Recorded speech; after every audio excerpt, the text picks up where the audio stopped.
구약을 바르게 이해하기 위해서는 야곱의 12아들, 이스라엘의 12지파에 대한 기초를 알아야 합니다.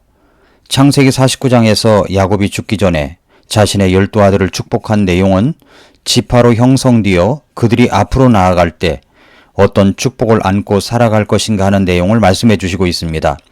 그래서 12아들의 축복에 대해서 12지파의 축복에 대해서 알아야 합니다. 이번 한 주간도 말씀을 잘 알아가는 성도님들이 되시기를 축복합니다.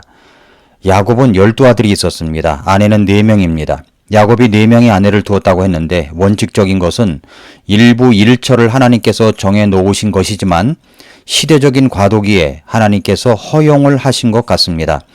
그래서 레아를 통해서 르우벤, 시므온, 레위, 유다, 이사갈, 스불론을 낳았습니다.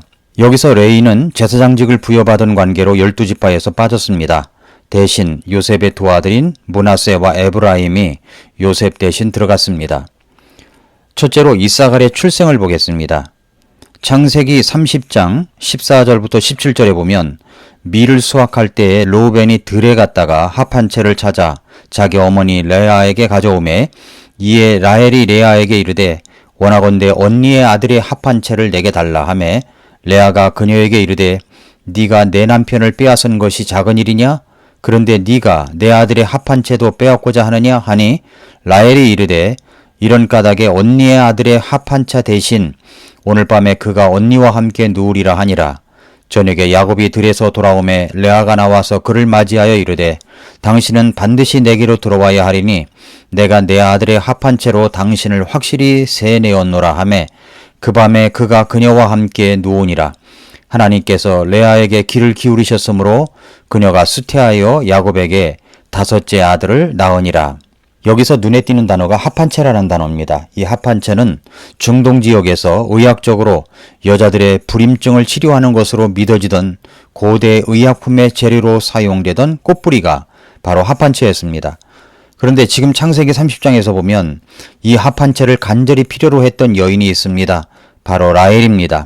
그런데 이 합한채를 르우벤이 구해서 자기 어머니인 레아에게 주는 것을 라헬이 본 것입니다. 그러자 라헬이 쫓아가서 자기 언니인 레아에게 흥정을 합니다. 언니가 합한 채를 나에게 준다면 내가 남편을 언니에게 가도록 양보할게. 이런 스토리는 좀 유치하지 않습니까? 좀 읽어나가기가 민망스러운 장면이기도 합니다만 그래서 어떤 사람은 어떻게 성경에 이런 내용이 들어갈 수 있느냐고 따지기도 합니다. 그러나 그것은 우리가 잘 모르는 소리입니다. 하나님은 이 정도로 꺾어진 인생 스토리라고 할지라도 그대로 다 드러내서 우리에게 본보기를 보여주시고 우리가 어떻게 살아가야 하는가를 보여주시고 있습니다. 그것은 그 말씀들을 통해서 우리에게 가르쳐 주실 것이 있기 때문입니다. 고린도전서 10장 1절부터 6절에 보면 또한 형제들아 나는 이것을 너희가 모르기를 원치 않으니 곧 우리 조상들이 다 구름 아래에 있고 모두 바다를 지나가며 모두가 구름과 바다 속에서 모세에게로 침례를 받고 모두가 같은 영적 음식을 먹으며 모두가 같은 영적 음료를 마셨느니라. 그들이 자기들을 따라가던 영적 반석으로부터 마셨는데 그 반석은 그리스도였느니라. 그러나 하나님께서 그들 중에 많은 사람들을 매우 기뻐하지 아니하셨으므로 그들이 광야에서 쓰러졌느니라. 이제 이런 일들이 우리의 본보기가 되었으니 여기 본보기라는 말을 유의하십시오. 이제 이런 일들이 우리의 본보기가 되었으니 이것은 그들이 탐한 것 같이 우리도 악한 것들을 탐하지 아니하게 하려 함이라. 이렇게 말씀하고 있습니다. 그런 본보기로 우리에게 기록된 것입니다. 레아는 동생 라헬과 합한 채로 흥정해서 남편을 오게 했고 결국 그렇게 하여 이사갈을 낳게 되었습니다. 이사갈이라는 뜻은 값을 지불하고 얻었다라는 뜻이 있습니다. 합한 채를 주고 그 값으로 남편을 되찾아서 얻어진 아들이 바로 이사갈이라는 말입니다. 이런 이야기는 바람직한 이야기는 아닙니다. 그러나 이사갈이라는 이름의 뜻은 의미하는 바가 큽니다. 값을 지불하고 무엇인가 얻는다라는 이 말은 우리가 아무것도 값을 지불하지 않고 거저 얻을 수 없다는 교훈을 주고 있습니다. 둘째로 이제 야곱이 죽기 직전 이런 이사갈을 축복합니다. 창세기 49장 14절 15절을 보면 이사갈은 두 짐 사이에 꿇어앉은 건장한 나귀로다. 안식하는 것이 좋으며 또 그 땅의 아름다운 것을 그가 보고 어깨를 낮추어 짐을 메고 종이 되어 공세를 바쳤도다 라고 했습니다. 이사가를 부르는 또 다른 닉네임이 있습니다. 그것은 건장한 나귀입니다. 나귀는 일하고 섬기는 이미지를 연상할 수 있습니다. 이사갈이라는 이름의 뜻은 값을 지불하고 얻는다라는 뜻을 갖고 있다고 했습니다. 보상의 개념입니다. 그러니까 무엇인가 얻기 위해서는 값을 지불해야 한다는 말입니다. 지불해야 할 노동이 있습니다. 노력이 있어야 합니다. 이사갈은 건장한 나귀입니다. 비실비실한 것이 아닙니다. 건장합니다. 그리고 땀 흘려서 열심히 일한 사람은 15절에서처럼 안식의 의미를 더욱 크게 느낄 수 있습니다. 그러한 모습이 아름다운 인생의 모습입니다. 어깨를 낮추고 짐을 메고 종이 되어 살아갑니다. 이 말은 자기의 자리를 잘 지키면서 일하고 있는 충성스럽고 지혜로운 모습을 그리게 합니다. 하나님께서 왜 12지파 가운데 이사갈 지파를 축복하셨을까요? 그것은 하나님의 백성들 가운데는 자기의 자리를 꾸준히 지켜가며 땀 흘려 일하는 방식이 필요하기 때문입니다. 세 번째로 신명기 33장에서의 모세의 축복입니다. 신명기 33장 1절과 18절을 보면 하나님의 사람 모세가 죽기 전에 이스라엘 자손을 축복할 때 말한 축복이 이러하니라. 스불론에 관하여는 그가 이르되 스불론이여 네가 밖으로 나감을 기뻐하라. 이사갈이여 네 장막들을 기뻐하라 라고 했습니다.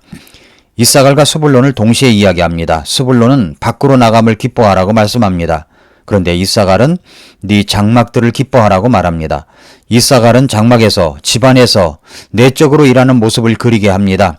이 스불론과 이사갈의 모습은 교회로 적용시킨다면 교회는 밖으로 나가 부지런히 선교하고 전도하는 사람이 필요합니다. 그러나 모두 다 그렇게만 한다면 교회 살림은 누가 합니까? 교회 구석구석 섬기는 것은 누가 하겠습니까? 교회는 스불론 같은 사람도 있어야 하지만 더더욱 이사갈 같은 사람이 있어야 합니다. 그래야 교회가 건강하게 튼튼하게 잘 성장할 수가 있습니다. 그러니까 내가 밖으로 나가 드러나게 일하진 못하지만 안에서 교회 구석구석을 살피면서 누가 알아주던 안 알아주던 꾸준하게 섬기는 사람이 꼭 있어야 합니다.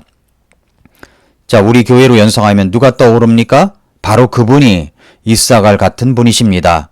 여러분이 이사갈 같은 분이십니다. 교회는 스불론 같은 분도 있어야 하고 이사갈 같은 분도 있어야 합니다. 이것이 조화를 이룰 때 교회는 건강하게 아름답게 잘 성장해 갈 수 있는 것입니다. 이사갈 같은 분은 어쩌면 사람들이 몰라줄 수도 있습니다. 그러나 우리 하나님이 알아주십니다. 모든 것이 공평하게 드러나 상급을 주실 그날에 우리 하나님께서 말씀하실 것입니다. 잘했구나 신실한 종아. 적은 일에도 꾸준히 일한 너에게 큰 상급을 주노라. 이런 상급이 여러분에게도 있기를 축복합니다.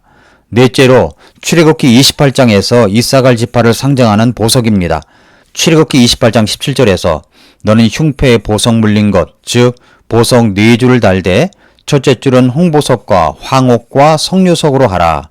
첫째 줄은 이러할지니라 라고 했습니다. 홍보석 다음에 황옥이 나옵니다. 이 순서는 이스라엘 지파가 성막을 중심으로 진을 쳤던 순서입니다. 황옥은 토파즈라는 보석입니다. 아름다움, 지혜, 장수를 상징합니다. 토파즈라는 뜻은 히브리어로 보면 계속해서 찾는다라는 뜻을 갖고 있습니다.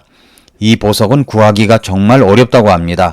옛날에는 홍해의 섬 속에 이 보석이 많이 있었는데 이 보석을 발견하려면 안개가 자욱한 날 배를 타고 섬을 향해서 접근해 가면 이 보석이 반짝반짝 빛이 나서 발견할 수 있었다고 합니다. 이 보석을 발견하려고 하는 사람들이 이리저리 찾아다니는 노력과 수고를 하다가 안개가 자욱한 날 이 보석을 발견했을 때 얼마나 반갑고 보람이 있었겠습니까? 이 보석은 수고를 해야 얻어지는 보석입니다. 값을 지불해야 얻어진다는 이사갈과 닮은 보석입니다. 이사갈에 대한 4가지 사실, 이름의 뜻은 값을 지불해야 얻어진다는 것, 또 야곱의 축복 속에서 건정한 나귀의 이미지, 모세의 축복에서 안에서 장막에서 일하는 모습, 황옥, 토파즈의 이름, 계속해서 찾아야 발견할 수 있는 보석의 이미지를 보면서 저는 예수님이 말씀하신 마태복음 7장 7, 8절을 생각했습니다. 구하라 그러면 너희에게 주실 것이요 찾으라 그러면 너희가 찾을 것이요 두드리라 그러면 너희에게 열릴 것이니 구하는 자마다 받고 찾는 자는 찾으며 두드리는 자에게 열릴 것이니라. 구해야 얻을 수 있습니다. 찾아야 찾을 수 있습니다. 문을 두드려야 열려집니다. 값을 지불해야 얻을 수 있습니다. 사랑하는 애청자 여러분, 주님은 땀을 흘리지 않는 축복을 말씀하시지 않습니다. 성경은 일하기 싫어한다면 먹지도 말라고 하십니다. 심는 대로 거둔다고 하셨습니다. 이사갈의 교훈은 값진 수고를 할 때 값진 안식도 찾아온다는 말씀입니다. 구원은 노력이나 수고 없이 값없이 주어진 것입니다. 그러나 구원받은 이후의 삶은 우리의 노력과 수고와 애씀이 있어야 합니다. 우리는 수고한 대로 일한 대로 그리스도의 심판대 앞에서 다 헤아림을 받게 될 것입니다. 보상의 결과는 각각 달라집니다. 어제 주일 아침에 설교에서 말씀드린 대로 주님은 각각 보상해 주십니다. 룻기 2장 12절에서 주께서 네가 행한 일에 보답해 주시기를 원하며 주 이스라엘의 하나님께서 자신의 날개 아래로 의지하러 온 네게 충분히 보상해 주시기를 원하노라 라고 했습니다. 주인의 날개 아래 거하며 믿음으로 살아가는 자에게 하나님의 충분한 보상이 있습니다.